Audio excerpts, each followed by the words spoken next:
selamat pagi. Berjumpa lagi dengan saya, Bunita.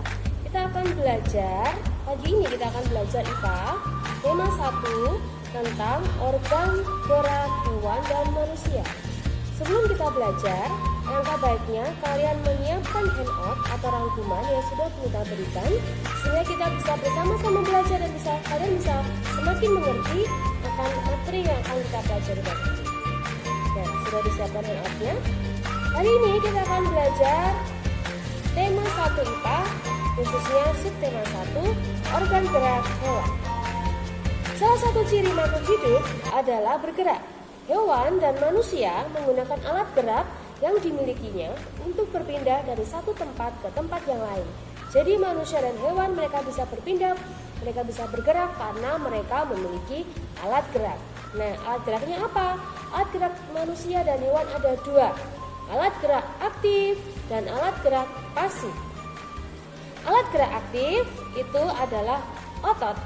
Kemudian alat gerak pasif dinamakan tulang.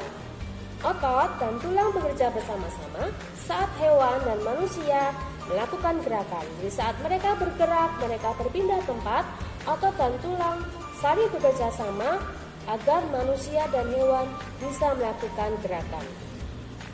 Kita akan belajar tentang hewan saat ini. Hewan dibagi menjadi 2 kelompok. Yang pertama adalah vertebrata.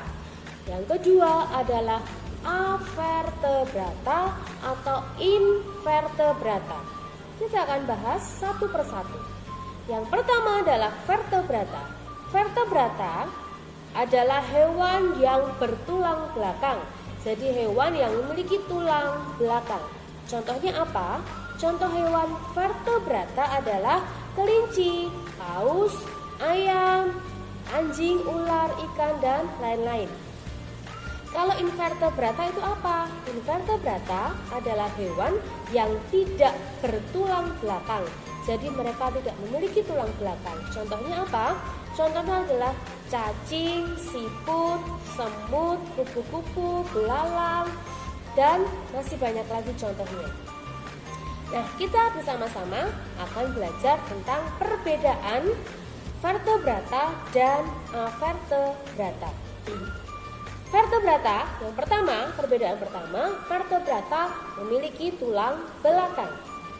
Kemudian, avertebrata tidak memiliki tulang belakang. Perbedaan kedua, vertebrata memiliki bagian tubuh yang umum, memiliki kepala, leher, dan badan. Jadi vertebrata memiliki bagian tubuh yang umum seperti kepala, leher, dan badan.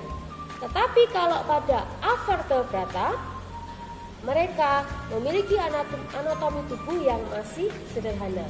Misalnya kepala langsung ke badan, jadi tidak ada lehernya. Itu adalah invertebrata atau avertebrata. Perbedaan yang ketiga adalah memiliki alat pencernaan yang memanjang dari mulut sampai alat pembuangan. Jadi dari mulut sampai ke anus. Itu adalah vertebrata. Invertebrata memiliki alat pencernaan yang masih sederhana. Perbedaan yang keempat, vertebrata memiliki bentuk tubuh simetri bilateral. Apakah simetri bilateral itu? Kita akan bahas nanti. Jadi, vertebrata memiliki bentuk tubuh simetri bilateral.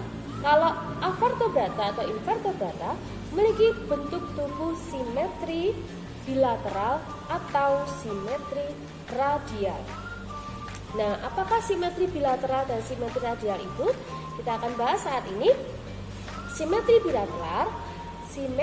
bilateral adalah jika bentuk tubuh hewan itu dibelah. Jadi jika tubuh hewan itu dibelah akan menunjukkan 2 sisi simetri yang sama. Jadi misalnya suatu hewan vertebrata itu dibelah, nanti 2 sisinya akan membentuk simetri yang sama. Itu namanya simetri bilateral. Kalau simetri radial, bagian tubuh dalam susunannya melingkar di sekitar poros tengah. Kalian bisa melihat pada gambar di handout. Di situ contohnya adalah ubur-ubur ya. Ubur-ubur di situ kalau ada suatu poros tengah di hewan yang memiliki simetri radial. Nah, anak-anak, itu tadi adalah perbedaan antara hewan vertebrata dan invertebrata. Bunita harap setelah Bunita menjelaskan materi kita hari ini, kalian sudah bisa memahami dan sudah semakin jelas, semakin mengerti tentang organ gerak hewan invertebrata dan evertebrata. Terima kasih anak-anak sudah menyaksikan video ini. Selamat pagi, Tuhan memberkati.